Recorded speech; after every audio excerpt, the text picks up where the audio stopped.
નમસ્કાર, હું છું કેતલ અને આપ જોઈ રહ્યા છો વી ન્યૂઝ. અવકાશયાત્રી સુનીતા વિલિયમ્સના પૃથ્વી ઉપર પરત ફરવા ઉપર વિદ્યાકુંજ શાળાના બાળકોએ ભગવાન ગણપતિજીની પૂજા અર્ચના કરી હતી. ભારતીય મૂળના અમેરિકન અવકાશયાત્રી સુનીતા વિલિયમ્સ અને બુચ વિલમોર 9 મહિના અને 14 દિવસ પછી પૃથ્વી ઉપર પરત ફર્યા છે. તેમની સાથે ક્રૂ 9ના 2 વધુ અવકાશયાત્રીઓ અમેરિકાના નિક હેગ અને રશિયાના એલેક્ઝાન્ડર ગોર્બુનોવ પણ છે. તેમનું ડ્રેગન અવકાશયાન 19 માર્ચે ભારતીય સમય મુજબ સવારે 3:27 વાગે ફ્લોરિડાના દરિયામાં લેન્ડ થયું હતું. અવકાશયાત્રીઓ સહી સલામત પૃથ્વી ઉપર પરત ફરતા સમગ્ર વિશ્વમાં આનંદની લહેર છે. ત્યારે સુરતમાં આવેલી વિદ્યાકુંજ સ્કૂલના બાળકોએ ભગવાન ગજાનંદને પૂજા અર્ચના કરી છે.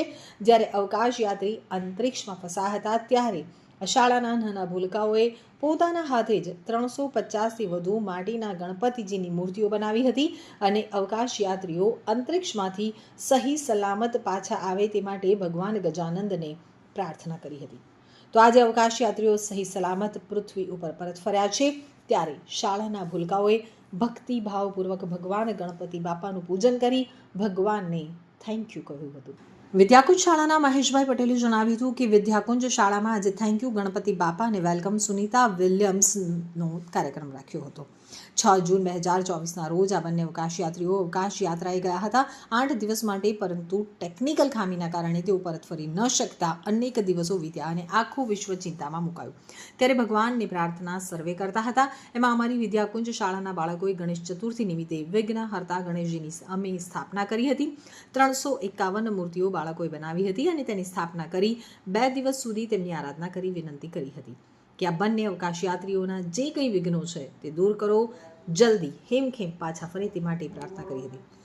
આજે કહેતા આનંદ થાય છે કે અમારી પ્રાર્થના, અમારા બાળકોની પ્રાર્થના ભગવાન હંમેશા સાંભળતા હોય છે, કારણ કે બાળકો પણ ભગવાનનું જ એક સ્વરૂપ છે. એટલે આ પ્રાર્થના સાંભળી અને ગઈકાલે રાત્રે સુનીતા વિલિયમ્સ અને વિલમોર આ બંને હેમખેમ પૃથ્વી ઉપર પરત ફર્યા. ત્યારે આખા વિશ્વને આનંદ છે, પરંતુ એનાથી વિશેષ અમારી શાળાના બાળકોને આનંદ છે અને એટલા માટે આજે અમારે ગણપતિ બાપાને થેન્ક યુ કહેવું હતું. એમને થેન્ક યુ કહ્યું, એમની પૂજા કરી, આરતી ઉતારી અને મોદકનો પ્રસાદ ધરાવી અને રાજી કર્યા છે. એમને વિનંતી કરી છે કે આ બંને અવકાશયાત્રીઓનું સ્વાસ્થ્ય જલ્દી તંદુરસ્ત થઈ જાય અને ફરીથી એ બંને પુનઃ કાર્યરત થાય તેવી અમે પ્રાર્થના કરી છે. મહેશભાઈ પટેલ, વિદ્યાકુંજ સંકુલ નિયામક. વિદ્યાકુંજ સ્કૂલમાં આજે થેન્ક યુ ગણપતિ બાપા અને વેલકમ સુનીતા વિલિયમ્સ ને વિલમોરને કરવાનો કાર્યક્રમ રાખ્યો. અમે આપણે સૌ જાણીએ છીએ કે 6 જૂન 2024ના રોજ જ્યારે આ બંને અવકાશ યાત્રાએ ગયા હતા માત્ર 8 દિવસ માટે, પરંતુ ટેકનિકલ ખામીને કારણે તેઓ પરત ન ફરી શકતા અનેક દિવસો વીત્યા, આખું વિશ્વ ચિંતામાં મુકાયું. ત્યારે ભગવાનને પ્રાર્થના સર્વે કરતા હતા. એમાં અમારા બાળકો વિદ્યાકુંજના જ્યારે ગણેશ ચતુર્થી નિમિત્તે ભગવાનને પ્રાર્થના કરવાના હતા ત્યારે વિઘ્નહર્તા ગણેશજીની અમે સ્થાપના કરી.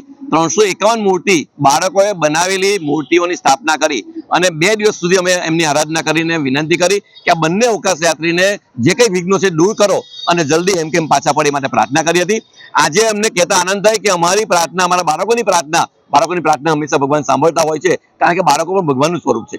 એટલે એ પ્રાર્થના સાંભળી અને ગઈકાલે રાત્રે સુનીતા વિલિયમ્સ અને વિલમોર આ બંને હેમખેમ પૃથ્વી ઉપર પાછા પડ્યા.